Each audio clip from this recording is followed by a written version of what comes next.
Alifers, puji Tuhan kita berjumpa lagi dalam ibadah Youth Alive Online hari ini. Semoga teman-teman semua dalam keadaan yang sehat ya.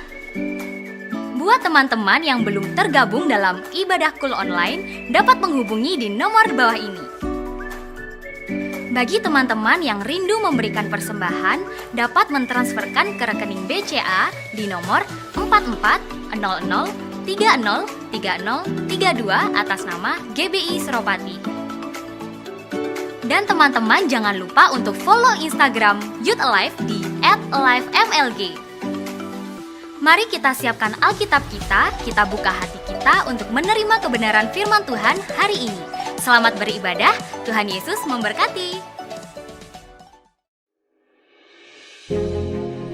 Pentakosta ketiga adalah pencurahan Roh Kudus yang dahsyat di zaman now, melebihi yang terjadi di Azusa Street.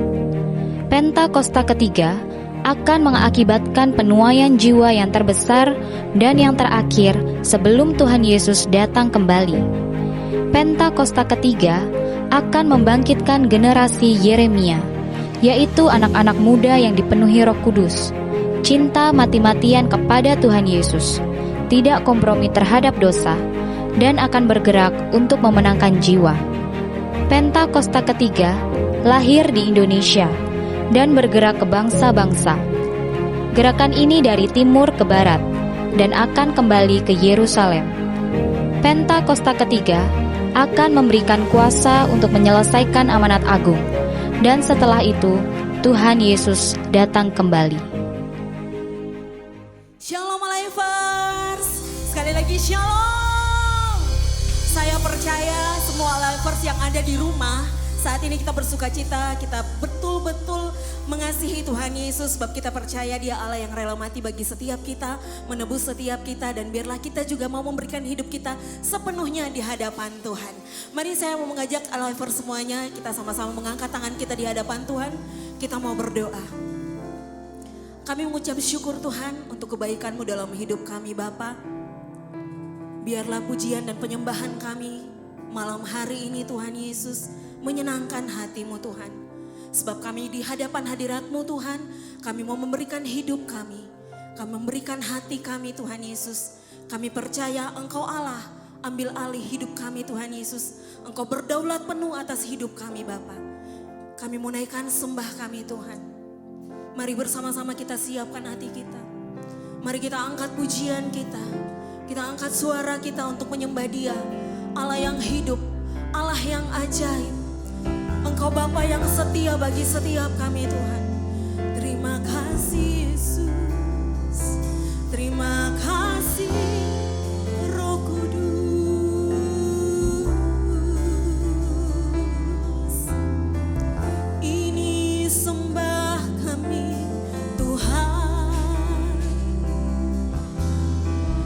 Ini sembah kami Bapa. Kami datang menghampiri tahta-Mu, sebab Kau yang layak ditinggikan,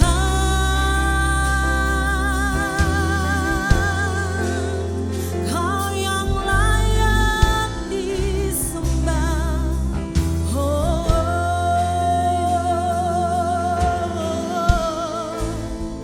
Kami mau bersepakat dengan iman kami Tuhan. Kami percaya ada hadirat-Mu di setiap rumah-rumah. Kami percaya ada urapan-Mu menjamah setiap kami Tuhan. Dan ini sembah kami, ini syukur kami Tuhan, hanya bagi-Mu.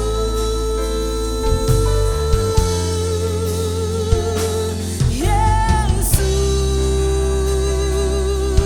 Kaulah segalanya, Kaulah kekuatanku, benteng perlindunganku, Engkaulah perisai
siapkan hati kami Tuhan. Kami membawa pujian kami sebagai doa kami pada malam hari ini Tuhan. Dan biarlah hatimu disenangkan ya Tuhan. Mari bersama-sama kita mau katakan. Rohmu yang hidup penuhiku, mengalir dalamku. Jiwaku tenang bersamamu dalam naunganmu. Katakan dengan imanmu. Ku buka hati untuk jamahanmu, berserah penuh di hadiratmu. Kau ambil alih seluruh hidupku di altarmu, menyembahmu. Mari beri kemuliaan bagi Tuhan kita.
hadirat-Mu Tuhan. Engkau Allah yang ambil alih setiap hidup kami Tuhan. Selidiki setiap kami Tuhan. Ini seluruh hidup kami Tuhan.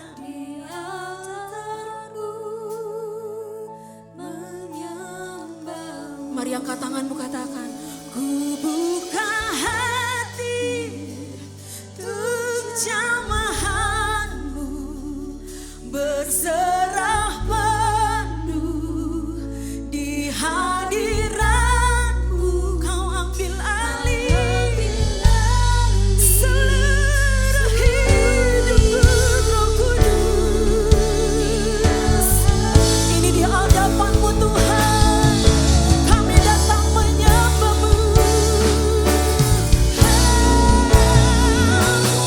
Buka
ini setiap Lifers boleh angkat tanganmu tinggi-tinggi.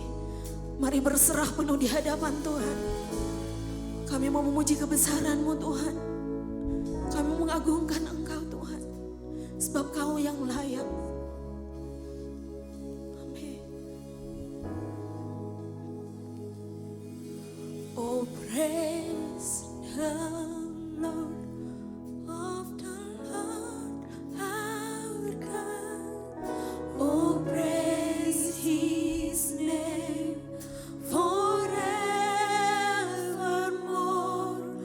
For endless days we will sing Your name. Oh Lord, our God. Sekali lagi katakan.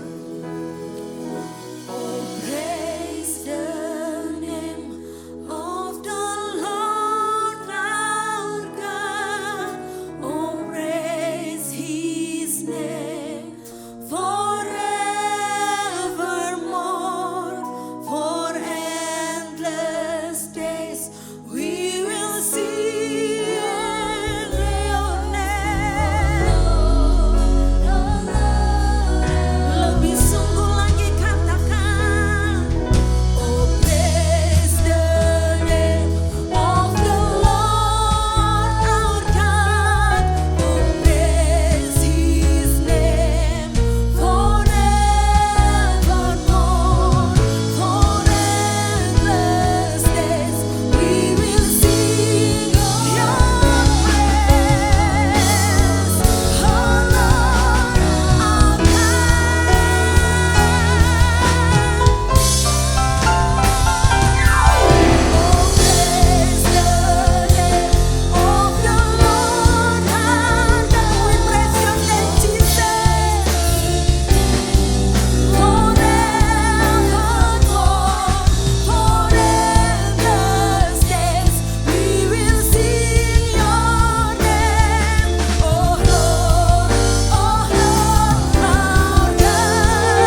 Mari beri kemuliaan bagi Tuhan, kita katakan. Oh praise the name of the Lord our God. Oh praise His name forevermore. For endless days we will sing Your praise. Oh Lord our God. Oh praise.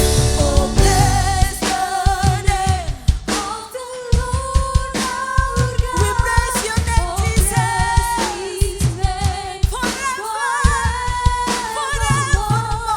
For endless days we will sing. Oh Lord, our God.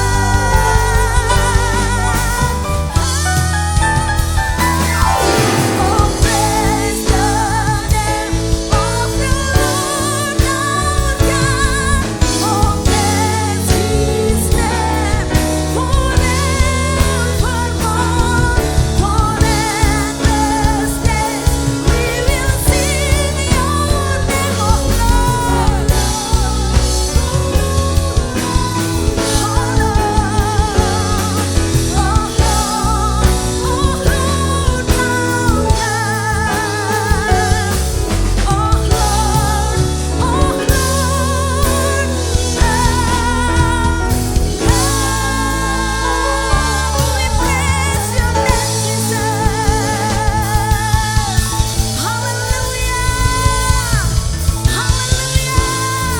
Mari sekali lagi katakan haleluya. Puji nama Tuhan. Setiap kita harus percaya bahwa Allah kita hebat, Allah kita sungguh dahsyat bagi setiap kehidupan kita. Mari kita memuji nama Tuhan. Sebab betapa dalam kasih-Mu bagi setiap kami Tuhan. Kami mau memuji Engkau.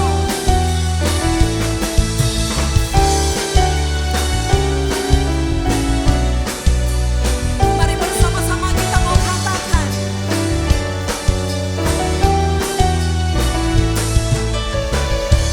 Begitu besar kasih telah tercurah bagi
Ya, shalom teman-teman dari Youth Malang. Salam sejahtera, salam integritas, dan salam Pentakosta ketiga untuk kita semua. Hari ini kita kembali akan belajar melalui firman Tuhan, dan sebelumnya mari saya ajak teman-teman semua kita tundukkan kepala, kita berdoa untuk firman Tuhan. Bapa, kami mengucap syukur untuk hari ini, untuk hari yang Kau jadikan bagi setiap kami, hari yang baru, hari yang indah, dan kami percaya ada sesuatu yang baik, sesuatu yang luar biasa yang Tuhan rancangkan bagi kami. Kalau kami ada sebagaimana kami ada hari ini ya Tuhan, kami tahu semua karena kasih karunia dan anugerah Tuhan bagi kami. Sebentar kami mau belajar kebenaran firman-Mu, terus Engkau perlengkapi kami dan urapi kami, berikan kami telinga dan hati seperti seorang murid supaya kami bukan hanya menjadi tahu firman-Mu, tapi kami juga menjadi percaya dan melakukannya. Terlebih lagi urapi hamba-Mu dan sembunyikan hamba-Mu di balik kemuliaan salib-Mu, hanya nama Tuhan Yesus ditinggikan dan dimuliakan. Baik kita semua yang siap mendengarkan firman Tuhan, sama-sama kita katakan amin. Ya, jumpa lagi dengan saya, Sandi dari Bandung, ya, teman-teman di Youth Malang, saya harap kalian semua dalam keadaan baik dan luar biasa. Ya, mari kita belajar dari firman Tuhan. Langsung saja saya ajak kalian semua membuka Alkitab kalian di 1 Korintus pasalnya yang ketiga, ayatnya yang ke-10 sampai dengan ke-15. 1 Korintus 3 ayat yang ke-10 sampai dengan ke-15. Saya akan bacakan buat kalian semua. Dikatakan demikian, sesuai dengan kasih karunia Allah yang dianugerahkan kepadaku, aku sebagai seorang ahli bangunan yang cakap telah meletakkan dasar dan orang lain membangun terus di atasnya. Tetapi tiap-tiap orang harus memperhatikan bagaimana ia harus membangun di atasnya. Karena tidak ada seorang pun yang dapat meletakkan dasar lain daripada dasar yang telah diletakkan, yaitu Yesus Kristus. Entah orang membangun di atas dasar ini dengan emas, perak, batu permata, kayu, rumput kering, atau jerami. Sampai di sini dulu teman-teman. Ya, jadi dalam surat Rasul Paulus kepada jemaat di Korintus kali ini, Rasul Paulus mau mengajak agar setiap umat bertumbuh secara rohani. Ya, mereka harus membangun manusia kerohanian mereka. Dikatakan bahwa setiap kita sudah punya diletakkan dasar yang sama, yaitu Yesus Kristus. Saya percaya teman-teman semua yang ikut ibadah hari ini punya dasar yang sama, yaitu Yesus Kristus. Tetapi Rasul Paulus menekankan yang terpenting adalah bagaimana kita membangun dari dasar Yesus Kristus tersebut. Ya, teman-teman, saya percaya kalian sudah percaya Yesus sebagai Tuhan dan Juru Selamat. Dan pada saat itu, dasar itu diletakkan dalam kehidupan kalian semua. Nah, Rasul Paulus di dalam ayat 6, masih di 1 Korintus 3, dia mengatakan demikian. Aku menanam, Apolos menyiram, tetapi Allah lah yang memberi pertumbuhan. Nah, jadi di sini Alkitab mau mengatakan kepada kita bahwa untuk membangun kehidupan rohani kita, untuk kita membangun manusia rohani kita, ini bicara hubungan antara kita pribadi dengan Tuhan. Ya, mungkin dasar ini diletakkan dalam kehidupan teman-teman semua oleh siapa? Oleh kakak rohani.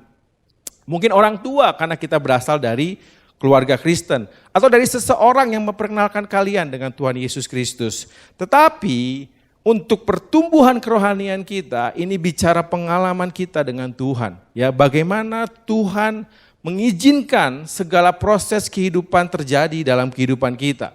Ya, jadi untuk membangun rohani kita teman-teman, kalian boleh dapat ilmu pengetahuan dari mana saja, kalian bisa baca buku tentang buku-buku rohani, kalian boleh ikut studi-studi atau seminar-seminar rohani, tetapi untuk bisa bertumbuh di dalam Tuhan, untuk membangun manusia rohani kita, itu bicara bagaimana proses kita hidup menjalani firman Tuhan. Ya, di ayat 13 dikatakan demikian, entah orang membangun di atas dasar dengan emas, perak, batu permata, kayu, rumput kering, atau jerami. Nah, jadi di sini firman Tuhan mau mengatakan bahwa setiap orang membangun dengan material yang berbeda. Setiap orang membangun dengan cara yang berbeda. Ya, ada yang membangun dengan emas, perak, batu permata, tapi dikatakan juga ada yang dengan kayu, rumput kering, dan jerami. Ini artinya apa? Artinya kualitas yang kita pakai untuk membangun kehidupan rohani kita. Material apa yang kalian bangun selama ini?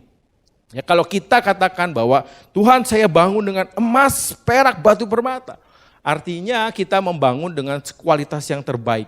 Kita berikan semua yang terbaik buat Tuhan. Waktu kita waktu yang terbaik.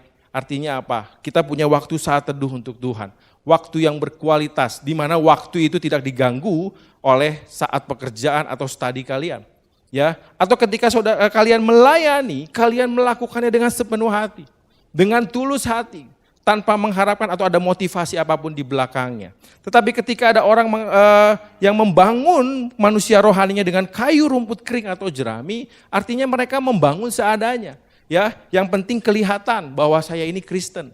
Yang penting kelihatan bahwa saya ini pelayan Tuhan, ya. Tetapi dia melakukannya tidak dengan sungguh-sungguh. Ya, semua ini akan diketahui.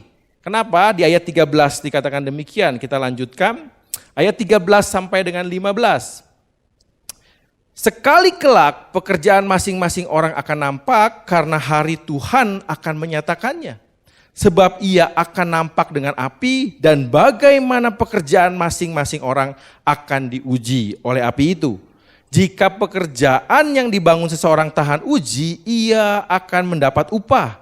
Jika pekerjaannya terbakar, ia akan menderita kerugian, tetapi ia sendiri akan diselamatkan tetapi seperti dari dalam api. Nah, jadi teman-teman dikatakan dalam firman Tuhan ini bahwa sekali kelak ada suatu hari yang dikatakan hari Tuhan. Hari di mana Tuhan mau menguji kita, menguji kualitas yang kita bangun selama ini di hadapan Tuhan, ya. Pelayanan kita, kehidupan rohani kita, bagaimana kita baca firman Tuhan, memuji menyembah Tuhan, iman kita, pengharapan kita kepada Tuhan. Tuhan perlu menguji semuanya ini. Kenapa sih Tuhan mau uji kita, teman-teman? Karena saya percaya Tuhan sedang mencari manusia-manusia yang berkualitas. Ya teman-teman, saya percaya apa yang dikatakan oleh gembala pembina kita bahwa kita masuk dalam era Pentakosta ketiga, di mana dikatakan juga bahwa ada generasi Yeremia, suatu generasi yang akan dipakai Tuhan di akhir zaman ini. Dan ketika Tuhan mau pakai sebuah generasi, saya percaya Tuhan mau pakai generasi yang berkualitas. Amin. Nah teman-teman yang dikasih Tuhan, kenapa Tuhan kasih tema kita tahun ini, tahun integritas? Karena integritas adalah salah satu nilai kualitas hidup. Nah, ini yang semua sedang dicari oleh setiap orang di dalam dunia usaha, di dalam pekerjaan. Karena apa? Karena situasi yang sulit ini, orang mencari manusia-manusia yang berkualitas. Ya, kualitas dalam kehidupan itu banyak. Ada yang namanya loyalitas, ada yang namanya punya mentalitas yang baik, ada yang namanya punya kredibilitas, dan salah satunya adalah integritas. Jadi hari-hari ini Tuhan mau mencari anak-anak Tuhan yang berkualitas. Salah satunya adalah memiliki integritas dalam kehidupan. Nah karena itu teman-teman, kenapa Tuhan perlu menguji kita? Supaya kualitas kita itu nyata di hadapan Tuhan. Kita tidak membangun kehidupan rohani kita asal-asalan. Ya, mungkin sebelum pandemi kita merasa nyaman dengan kehidupan rohani kita. Kita datang ke gereja terlambat, kita pulang ke gereja lebih cepat, kita membaca firman asal baca aja, yang penting orang tua lihat kita sudah baca firman. Atau karena itu tugas dari kakak rohani kita. Ya, saya percaya semua orang yang membangun dengan kayu, rumput kering atau jerami, hari-hari ini yang saya percaya ini adalah hari Tuhan, di mana Tuhan sedang menguji setiap kehidupan kita. Maka kehidupan kita akan pontang-panting. Kenapa? Karena kita nggak punya kekuatan, kita nggak punya kualitas dalam membangun rohani kita. Tapi yang selama ini membangun pelayanannya, membangun kehidupan rohaninya dengan yang terbaik. Mereka membaca firman Tuhan dengan sungguh-sungguh. Mereka memuji menyembah Tuhan, merasakan hadirat Tuhan dalam setiap ibadah. Saya percaya di hari-hari sulit, dia akan terbukti di hadapan Tuhan. Dia punya kualitas kehidupan rohani yang baik. Nah teman-teman yang kasih Tuhan, kalau saya mau kaitkan dengan yang namanya amanat agung Tuhan Yesus, ya, di era Pentakosta ketiga ini dikatakan bahwa akan ada penuaian jiwa beribu-ribu laksa, ya, suatu event di mana Tuhan mau menjamah setiap umat manusia di muka bumi ini. Untuk apa? Untuk percaya kepada Tuhan. Karena di Pentakosta ketiga ini jiwa-jiwa akan datang kepada Tuhan. Lewat siapa? Lewat kita anak-anak Tuhan. Lewat teman-teman semua yang ada di Kota Malang. Ya, jiwa-jiwa ini akan datang ke gereja dan mereka perlu melihat kualitas anak Tuhan dalam kehidupan kita. Ya, kalau mereka nggak melihat kualitas itu, saya percaya orang nggak akan mau datang sama Tuhan. Orang nggak mau datang ke gereja. Ya, kenapa? Karena mereka nggak melihat ada kualitas dari anak-anak Tuhan di dalam gereja. Ya, saya percaya Tuhan sedang persiapkan kita hari-hari ini. Tuhan perlengkapi kita hari-hari ini. Untuk apa? Untuk era Pentakosta ketiga. Sebagai suatu generasi yang Tuhan persiapkan. Sebagai prajurit-prajurit Tuhan yang luar biasa. Amin teman-teman. Nah, saya mau mengajak teman-teman untuk melihat bagaimana sih ujian kehidupan yang akan kita alami dalam kehidupan kita. Lewat ujian yang pernah dialami oleh Tuhan Yesus. Ya, saya percaya ketika Tuhan mau pakai sebuah generasi, yaitu generasi Yeremia, maka saya juga percaya bahwa iblis akan mencoba menggagalkan apa yang Tuhan rancangkan. Ya, iblis akan terus mengintimidasi kita. Supaya apa? Supaya generasi ini tidak berdiri. Supaya generasi ini tidak jadi dipakai Tuhan.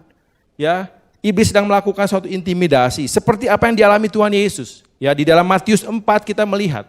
Mungkin teman-teman sudah ingat, sudah hafal dengan kisah ini, di mana Tuhan Yesus ketika dia hendak melakukan pelayanan, memulai pelayanan dalam kehidupannya, ya dia dicobai oleh iblis di padang gurun. Nah, saya percaya ketika kita anak-anak Tuhan, dipersiapkan Tuhan untuk suatu pelayanan yang besar, untuk penuaian jiwa yang besar, iblis pun akan menguji kita terlebih dahulu sebelum kita masuk dalam pelayanan tersebut. Karena itu kita mau belajar dari Tuhan Yesus. Kita lihat di Matius 4, ya, kisah ini tentang pencobaan di padang gurun dari ayat 1 sampai dengan ayat 11, tapi saya akan bacakan saja pencobaan-pencobaan yang dalam Tuhan Yesus. Ya, dan kita akan belajar pencobaan jenis apa sebenarnya yang sedang iblis lakukan dalam kehidupan kita. Matius pasal yang keempat, saya bacakan di ayat yang ketiga, bahwa suatu kali Tuhan Yesus didatangi oleh iblis ketika dia setelah berpuasa selama 40 hari 40 malam, maka laparlah Tuhan Yesus. Lalu iblis berkata kepada Tuhan Yesus, jika engkau anak Allah, perintahkanlah supaya apa? Batu-batu ini menjadi roti. Ya, jadi ini bicara tentang apa teman-teman? Bahwa iblis hari-hari ini sedang mengintimidasi pikiran kita. Ya, pada waktu itu Yesus punya kebutuhan, yaitu apa? Dia lapar, dia perlu makan. Dan iblis datang untuk menggagalkan rencana Allah dalam kehidupan Tuhan Yesus. Kenapa? Karena Yesus itu punya tujuan rohani. Ya, punya tujuan ilahi untuk menyelamatkan kita semua. Dia lahir ke muka bumi ini bukan hanya sebagai Allah, tapi juga sebagai manusia. Sebagai anak manusia, Yesus tidak boleh menggunakan kuasanya untuk kepentingan pribadi. Ya, jadi ketika iblis menawarkan itu, Yesus tidak mau tunduk kepada iblis, apa yang iblis minta. Ya, begitu juga dalam kehidupan kita. Saya percaya hari-hari ini iblis sedang mengintimidasi kita semua. Untuk apa? Untuk menggagalkan tujuan rohani yang Tuhan tetapkan dalam kehidupan teman-teman. Ya, untuk menggagalkan kita membangun rohani, manusia rohani kita. Sebab di sini iblis kasih pilihan antara kita menetapkan manusia rohani kita atau manusia duniawi kita. Ya, kebutuhan rohani kita atau kebutuhan daging kita. Ya, manusia rohani itu bicara tentang sesuatu yang sudah Tuhan tetapkan buat kita. Untuk apa? Untuk kehidupan rohani kita. Manusia duniawi itu bicara apa? Kebutuhan kita, kebutuhan daging. Ya, saya percaya teman-teman pasti akan mengalami ini. Suatu hari misalkan ya, kalian punya pacar. Nah, contohnya seperti itu ya. Kalian punya pacar, tapi pacar kalian itu dia tuh nggak sungguh-sungguh di hadapan Tuhan. Ya, kalian sudah mulai pelayanan, lalu dia mulai ajak, udahlah jangan pelayanan dulu, izin aja dulu sama kakak rohani kamu. Saya mau ajak kamu nonton. Kalau kamu nggak mau ikut, udah saya nggak mau lagi sama kamu. Wah, itu pilihan teman-teman, betul nggak? Ya, kita diperhadapkan pada suatu pilihan. Ketika kita sedang berusaha untuk membangun rohani kita, iblis mencoba menggagalkan semuanya itu. Dengan apa? Dengan memberikan pilihan. Ada intimidasi di dalam pikiran kita. Ya, mana yang lebih penting? Ini lebih penting. Atau tentang karir kehidupan kita. Ya, ketika kalian sudah mulai rajin baca firman setiap hari, 5-10 pasal. Lalu tiba-tiba ada teman yang ngajak main. Atau ada teman yang ngajak bisnis. Lalu kalian mulai melupakan baca firman Tuhan. Karena apa? Ini lebih penting. Ini demi masa depan saya. Ya, kalau enggak saya ambil proyek ini, kalau enggak saya ambil kesempatan ini, maka saya enggak akan dapat kesempatan lagi. Ya, kalaupun saya enggak baca firman, Tuhan enggak marah kok. Ya, Tuhan enggak menghukum saya kok. Ya, iblis mulai menyeret kita meninggalkan manusia rohani kita. Untuk apa? Masuk kepada manusia duniawi. Dan yang kedua, pencobaan yang dialami Tuhan Yesus ialah intimidasi iman kita. Ya, ayat 6 dikatakan demikian. Lalu iblis berkata kepada Tuhan Yesus, jika engkau anak Allah, jatuhkanlah dirimu ke bawah sebab ada tertulis. Wah, ini berbeda teman-teman. Karena di pencobaan kedua, iblis menggunakan firman Tuhan. Kenapa? Karena dalam pencobaan pertama, Yesus berhasil mengalahkan iblis dengan firman Tuhan. Yesus berkata kepada iblis, ada tertulis manusia bukan hidup dari roti saja, tetapi dari setiap firman yang keluar dari mulut Allah. Jadi di pencobaan kedua, iblis juga mau mengintimidasi iman kita. Ya mungkin dalam pencobaan pertama kalian bisa menang. Ya kalian berpegang pada firman Tuhan. Oh saya ingat firman ini. Saya harus mengutamakan Tuhan. Carilah dahulu kerajaan Allah dan kebenarannya. Nah tapi teman-teman, iblis tidak akan berhenti sampai di sana. Dia akan mulai mengintimidasi iman kita. Dia akan berpikir seperti ini. Oke, kamu mau pakai firman. Saya mau bilang firman. Ya, contohnya misalkan. Mungkin kalian selama ini selalu mengucapkan Mazmur 91. Ya, dalam lindungan Allah. Kita berpikir bahwa ketika kita baca firman Tuhan, Tuhan akan terus melindungi kita. Kita akan dijauhkan dari segala mara bahaya. Lalu ketika suatu kali kalian keluar dari rumah, tiba-tiba kalian mengalami suatu kejadian, kecelakaan kecil. Dan iblis mulai mengintimidasi kita. Dia mungkin mulai membisikkan kepada kita. Mana firman Tuhan? Ya, katanya Mazmur 91 bisa melindungi kamu. Tapi nyatanya sekarang kamu mengalami kecelakaan. Ya, ini ada era COVID-19. Kamu baca Mazmur 91 setiap hari, tapi ternyata kamu juga kena COVID. Wah, ini mulai suatu intimidasi dari iman kita. Mungkin kalian punya firman Tuhan, ya ketika kalian mendengar khotbah ini, kalian pulang, ya lalu iblis mulai mengintimidasi. Supaya apa? Supaya firman itu hilang. Supaya firman itu tidak kita gunakan lagi. Karena kita merasa, iya ya kok nggak ada tanda-tandanya ya. Iblis mulai memberikan pilihan kepada kita. Kalian mau percaya kepada firman Tuhan atau realita kehidupan. Ya, mungkin selama ini kalian berharap kepada Tuhan. Kalian pegang rema firman Tuhan. Tapi kalian berkata, Tuhan kenapa nggak ada tanda-tandanya ya? Kenapa kok kayaknya ini kok tidak tergenapi dalam kehidupan kita? Ya, lalu saudara mulai berpikir bahwa kayaknya firman ini udah nggak ada kuasanya. Kayaknya firman ini nggak tepat buat saya. Kita mulai memilih-milih firman dalam kehidupan kita. Itulah yang harus kita perhatikan dan harus kita waspadai hari-hari ini. Ya, iblis sedang mengintimidasi iman kita. Lalu pencobaan yang ketiga, yaitu pencobaan kepada apa? Kepada hati kita. Ya, apakah kita condong kepada Tuhan atau kita condong kepada dunia? Sebab dalam pencobaan ini iblis menawarkan kepada Tuhan Yesus demikian. Semua ini akan kuberikan kepadamu jika engkau sujud menyembah aku. Matius 4 ayat yang ke-9. Ya, iblis menawarkan suatu pilihan. Kamu mau tetap mengasihi Allah atau kamu mau mengasihi kekayaan dunia? Ya, mungkin kalian akan ditawarkan sesuatu yang luar biasa. Ya, teman-teman, kalian punya masa depan yang baik ya. Tapi saya percaya iblis mau menggagalkan itu. Iblis mau mengintimidasi kita. Ya, dengan cara apa? Dia kasih pilihan. Ya, mungkin suatu kali kalian melihat bahwa wah, ini orang diberkati sekali ya. Tapi saya nggak pernah lihat dia ke gereja. Ya, kalau saya tiap hari pagi harus baca firman. Ada tugas pelayanan, ya, selalu ibadah. Tapi saya nggak pernah lihat dia ibadah. Saya nggak pernah lihat dia baca Alkitab. Tapi kenapa dia diberkati? Maka kita mulai datang sama dia dan kita ngobrol sama dia. Ternyata dia seorang ateis, ya, nggak percaya Tuhan. Iblis mulai mengintimidasi kita. Tuh, liatin. Ateis, nggak pakai Yesus, nggak pakai Tuhan, diberkati. Hidupnya lebih enak dari kamu, ya. Kamu ikut Tuhan, berapa tahun kamu ikut Tuhan? Kamu nggak dapat apa-apa, kamu nggak punya apa-apa, nggak ada berkat Tuhan. Hidup itu bagaimana kamu sendiri, ya bagaimana kita berusaha mengambil kekayaan, wah supaya kita apa? Hidup sejahtera. Nah di situ iblis mengintimidasi hati kita. Mungkin kalau kita kalah, kita akan berpikir iya benar juga ya, ngapain ikut Tuhan? Toh orang yang gak percaya Tuhan, dia juga bisa diberkati. Justru hidupnya lebih enak dari saya. Itulah yang harus kita perhatikan, harus kita berhati-hati hari-hari ini. Iblis sedang menawarkan sesuatu kepada kita untuk apa? Mengalihkan hati kita daripada Tuhan kepada dunia ini. 3 pencobaan ini yang Tuhan Yesus alami teman-teman. Dan kita mau belajar dari sini bagaimana Tuhan Yesus mengatasinya. Saya mau bilang sama teman-teman bahwa seorang yang berintegritas adalah orang yang memegang prinsip dalam kehidupannya. Artinya apa? Ketika dia diterjang badai kehidupan, dia punya suatu pegangan. Untuk apa? Untuk dia bisa berdiri teguh sampai semuanya berlalu. Ya, orang yang tidak mempunyai prinsip hidup, maka dia akan terombang-ambing.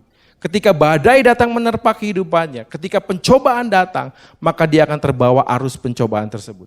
Ya, dia akan mulai terseret, dia mulai akan meninggalkan Tuhan, jauh daripada Tuhan. Tetapi kalau kita berpegang teguh pada suatu prinsip kehidupan, maka saya percaya kita akan bertahan dalam pencobaan kita. Nah, kita lihat apa yang Tuhan Yesus lakukan dalam pencobaan ini. Ya, ternyata Tuhan Yesus nggak pakai trik macam-macam, teman-teman. Ya, dia nggak pakai strategi apa-apa, dia nggak pakai kiat-kiat aneh. Kita perhatikan bahwa ternyata Tuhan Yesus hanya berkata, ada tertulis. Betul nggak? Dalam pencobaan yang pertama, dia bilang ada tertulis. Dalam pencobaan yang kedua, dia juga berkata ada tertulis. Dalam pencobaan ketiga, dia juga berkata ada tertulis. Artinya apa? Artinya bahwa Yesus adalah suatu pribadi yang memiliki prinsip hidup. Dia berpegang teguh pada suatu prinsip, yaitu apa? Firman dari Bapanya sendiri, yaitu firman Allah. Sebab semua pencobaan diatasi dengan firman Allah. Ini artinya apa? Tuhan Yesus mau menegaskan kepada teman-teman semua, kepada kita semua, bahwa firman Tuhan itu bisa diandalkan dalam kehidupan kita. Ya, dalam pencobaan pertama, tentang intimidasi pikiran kita, ya, tentang kebutuhan kita. Tetapi Tuhan Yesus berkata, ada tertulis. Dia menggunakan firman Tuhan. Artinya apa? Bahwa di dalam firman Tuhan ada jaminan kehidupan. Amin. Sebab firman Tuhan itu mengandung janji, teman-teman. Ya, di dalam firman Tuhan dikatakan, jangan kamu khawatir akan hari esok. Jangan kamu khawatir apa yang kamu makan. Jangan kamu khawatir apa yang kamu pakai. Ya, sebab firman Tuhan itu mengandung janji. Untuk apa? Untuk terus memelihara kehidupan kita. Kalau kita belajar dari seorang yang bernama Daud. Daud pernah menulis di dalam kitab Mazmur, dia berkata demikian. Dulu aku muda, sekarang telah menjadi tua, tetapi aku tidak pernah melihat apa? Orang benar ditinggalkan Tuhan. Atau apa? Anak cucunya meminta-minta roti. Artinya apa? Tuhan menjamin kehidupan kita. Bukan hanya untuk kita pribadi, bukan hanya untuk kita hari-hari ini, tetapi juga untuk anak cucu kita. Saudara bayangkan betapa firman Tuhan bisa diandalkan untuk jaminan kehidupan kita. Dan yang kedua, pada pencobaan yang kedua, Yesus mau menegaskan, ya, walaupun iblis mengintimidasi dengan firman Tuhan, mungkin dalam kehidupan kita nggak ngelihat tanda-tandanya. Kita nggak, mungkin dalam seluruh kehidupan kita sampai akhir hayat kita nggak melihat bahwa firman itu tergenapi dalam kehidupan kita. Ya, tapi Tuhan Yesus mau menegaskan bahwa firman Tuhan adalah satu-satunya hal yang berkuasa untuk mengubah kehidupan kita. Ya, dialah yang bisa mengubah kehidupan saudara dan saya. Ya, firman Tuhan itu punya kuasa dan otoritas melebihi dari segala sesuatu. Ya, walaupun kita tidak melihat tanda-tanda tersebut. Mungkin teman-teman ingat dengan kisah Sadrak, Mesak, dan Abednego dalam kitab Daniel pasal yang ketiga. Ya, 3 orang ini adalah pribadi yang berintegritas. Kenapa saya katakan berintegritas? Karena dalam peristiwa ini Sadrak, Mesak, dan Abednego, dia diperhadapkan ke suatu pilihan antara dia memilih Allah atau memilih patung yang dibuat oleh raja. Apa yang dikatakan mereka? Mereka mengatakan demikian dalam Daniel 3. Tuhan yang kami puja, dia akan melepaskan kami dari dapur api ini. Tapi sekalipun tidak, kami percaya, kami menyatakan bahwa kami tidak akan menyembah patung yang raja buat. Ini adalah suatu statement integritas dari 3 pribadi ini, saudara. Ya, artinya apa? Dia berpegang teguh, percaya kepada Tuhan. Sehingga dia tidak mengabaikan akan nyawanya sendiri. Ataupun ketika dia katakan bahwa walaupun Tuhan tidak nolong kami, walaupun firman ini tidak tergenapi dalam kehidupan kami, tapi kami tetap percaya bahwa firman itu adalah satu-satunya yang berkuasa dan berotoritas dalam kehidupan kita. Dan yang ketiga, Tuhan Yesus mau menegaskan apa? Bahwa firman Tuhan adalah Allah sendiri. Ya, ketika iblis menawarkan kekayaan dunia dan pilihannya adalah kepada mengasihi Allah. Ketika kita mengasihi firman, kita percaya kepada firman, artinya kita mengasihi Allah. Kita berpihak kepada Allah. Ya, sebab firman adalah Allah sendiri. Jadi teman-teman dikasih Tuhan, dalam situasi kehidupan kalian, apapun pencobaannya, punya satu yang kita pegang, prinsip hidup. Dan kita belajar dari Tuhan Yesus. Dia berpegang kepada firman Allah, dan baiklah kita juga berpegang kepada firman Allah. Sebab firman ini dapat kita andalkan dalam kehidupan kita. Saya percaya tantangan ke depan itu tidak mudah buat teman-teman. Ya, karena itu kita harus punya prinsip hidup supaya kita bisa menjadi pribadi-pribadi yang berintegritas. Saya mengajak teman-teman hari-hari ini, kita mulai membaca firman Tuhan. Ya, kalau firman Tuhan mau kita jadikan suatu pegangan prinsip hidup, mulai membaca firman Tuhan. Karena ketika kita membaca firman Tuhan, kita akan menjadi lebih mengenal siapa Tuhan kita. Ya, kalau kita mau mengenal suatu pribadi seseorang, kita bisa baca autobiografinya, betul gak? Ya, kita mencari tahu tentang orang tersebut. Ya, begitu juga ketika kita baca firman Tuhan, kita akan lebih mengenal siapa Tuhan kita. Dan yang kedua, bukan hanya membaca firman Tuhan, belajarlah untuk mulai merenungkan firman Tuhan. Ya, sebab di Mazmur 119 ayat 97 sampai 100, Mazmur 119 ayat 97 sampai 100 dikatakan demikian. Kalau kita merenungkan firman Tuhan, maka kita akan menjadi pribadi-pribadi yang bijaksana. Kita lebih bijaksana daripada musuh-musuh kita. Kita akan menjadi pribadi-pribadi yang berakal budi, melebihi dari siapa? Pengajar-pengajar kita. Kita akan menjadi pribadi-pribadi yang lebih mengerti daripada orang-orang tua. Saudara bayangkan, ketika kita baca firman Tuhan, hikmat Tuhan datang dalam kehidupan kita. Kita menjadi pribadi-pribadi yang bijaksana. Kalian akan tepat untuk mengambil keputusan di dalam situasi sulit. Ketika pilihan datang dalam kehidupan kita, ketika kita menjadi pribadi yang bijaksana, maka kita tidak akan salah mengambil pilihan. Yang ketiga adalah kita mulai melakukan firman Tuhan.